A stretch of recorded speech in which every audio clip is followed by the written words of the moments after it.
About 2 years ago, HBO announced a new Harry Potter series which will adapt one book per season.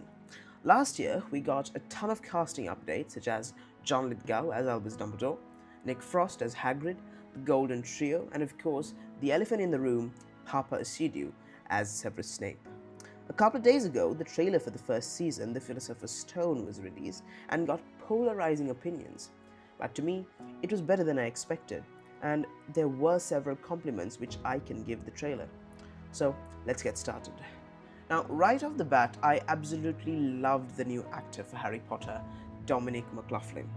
Clearly, he had the most screen time in the trailer, and the bits we see of him impressed me a lot, like especially scenes where he was tortured by Aunt Petunia, which by the way never made it to the films, and where he was crying in his room under the stairs, and even when he was bullied at his Muggle school by Dudley. All these scenes add up to the horrendous and hostile life that Harry Potter spends at the Dursleys. Something that I've noticed in the first film is that we were not shown enough of the hostility at the Dursleys, and I'm glad that they are showing it in this TV show.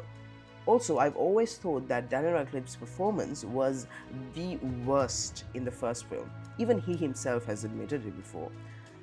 But Dominic McLaughlin seems to be doing a good job as Harry Potter.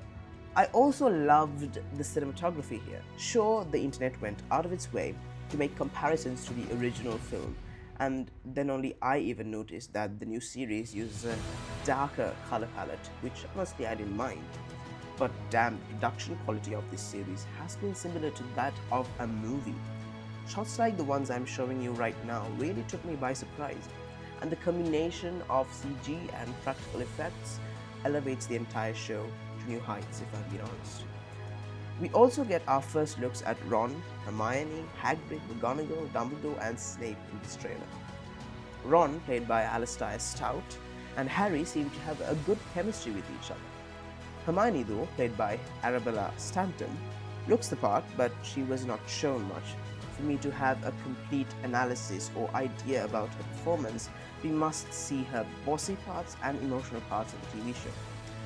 Now, Nick Frost as Hagrid is a very good choice. Some people don't like it, but I really like his performance and his casting decision. Of course, Robbie Coltrane, the original actor, is irreplaceable, but Frost seems to be doing a good job filling in big shoes. I also love the new actress for Minerva McGonagall. She looks like a younger Maggie Smith and works perfectly for the character, although we have yet to see her actual performance. The American actor John Lithgow plays Albus Dumbledore. He looks great, but similar to before, we are yet to see his performance as well. Oh, and by the way, Dumbledore is my favorite Harry Potter character. So if he messes it up, I will be pissed off, like I was with Gambon's performance in The Goblet of Fire. Aren't you put your name in the Goblet of Fire? Now, let's get into some of the negative aspects of the trailer. Let's start with Severus Snape. Now, despite the huge backlash from the fans, HBO decided to move forward with Pappa Essiedu as their Professor Snape. Although I myself was not on board with the decision, I let it pass. There was a probability that it could very well be a Jeffrey Wright situation like in The Batman. But this look does not suit Snape at all. What have they done to his hair? My god, I think it takes a big intimidating factor away from this character.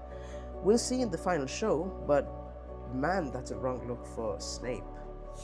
Also, despite HBO's constant claims, the TV show is not completely book accurate.